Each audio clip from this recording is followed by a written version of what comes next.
If you're a dog owner around Shingle Springs, you know finding the right trainer can be a real project. So we're going to break down everything you need to know, from the different training methods to what it costs around here, so you can feel totally confident about the choice you make for you and your dog. And let's be honest, having a dog here in El Dorado County isn't quite the same as in the city. This guide is built specifically for us because, well, our training needs are just a little bit different. You know what I'm talking about. You're trying to have a nice morning walk and suddenly there are deer. Or you're teaching your dog how to be safe on country roads that don't have sidewalks. And of course, there are horses and other livestock to deal with. These are the real-life things that good training can help you handle like a pro. So here's what we've got on tap. First, we'll get into the different training methods and class formats. Then, we'll cover how to find a good professional. After that, we'll look at the practical side, costs and local rules. And we'll wrap up with the best part, actually getting out and enjoying our beautiful area with your dog. All right, before you even start Googling trainers, it really helps to have some of the basics down. Let's cover that foundational knowledge you'll need to make a really solid decision. You're going to hear the term positive reinforcement a lot, and for good reason. It's really become the gold standard in modern dog training. Basically, instead of correcting bad behavior, you're rewarding the good stuff. It's a way more effective approach that builds a ton of trust and actually makes learning fun for your dog. Okay, so now that we've got the philosophy down, let's talk logistics.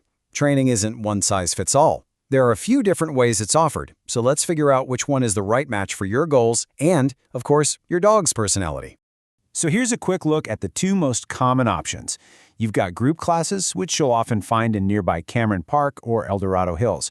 Those are fantastic for socialization and learning general manners. On the other hand, private sessions are tailored just for you, which is perfect for tackling those unique issues you might have on your property, like barking at the fence or reacting to the neighbor's horses. Now, if you're dealing with something more intensive, there are a couple of other routes you can go. A board and train is where your dog actually lives with the trainer for a few weeks to get totally immersed. Then there's day training, which is a nice middle ground. The trainer works with your dog during the day, and then you get to practice what they've learned in the evenings. Okay, so you know the why, and you've thought about the how. Now you're ready to actually start looking for a trainer. Let's talk about what you should be looking for to find a real professional. You know, certifications aren't the whole story, but they're a really good place to start. Think of them as proof that a trainer is dedicated and has put in the work. Something like a CPD-TK shows they have a solid, well-rounded knowledge. But if you're dealing with tougher issues like serious anxiety, you'd want to look for credentials like the IABC-DBC. When you do talk to a potential trainer, it's a great idea to have some questions ready to go. Here are a few key ones. You'll definitely want to pay attention to how they answer the questions about customizing a plan for our rural lifestyle and if they have experience with wildlife or livestock. That's really where the rubber meets the road for us. All right, next up, let's get into two really practical things. How much to budget for all this, and what the local rules are that every dog owner should know. This chart should give you a pretty clear idea of what training typically costs around here. As you can see, there's a whole range of options, from pretty affordable group classes all the way up to a big investment like a board and train.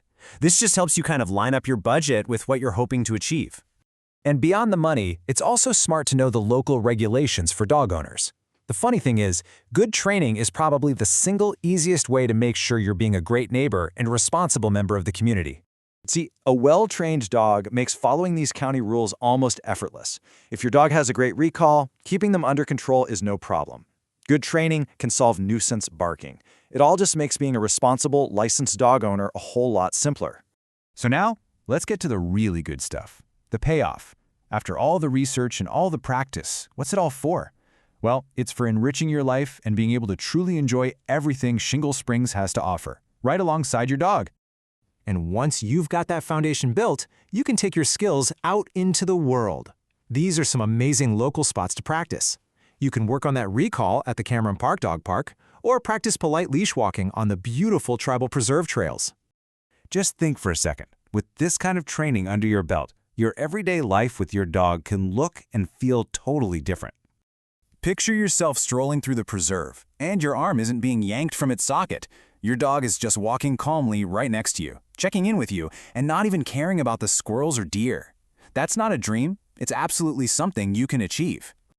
Or how about this? You're at the dog park, and you're actually relaxing because you trust your dog to play nicely and you know they'll come flying back to you the second you call. That peace of mind, that's the real gift of good training.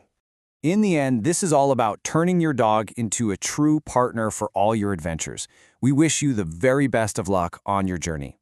A well-behaved dog will bring so much joy to your life here, whether you're at home, out on the trails, or just meeting people around our community.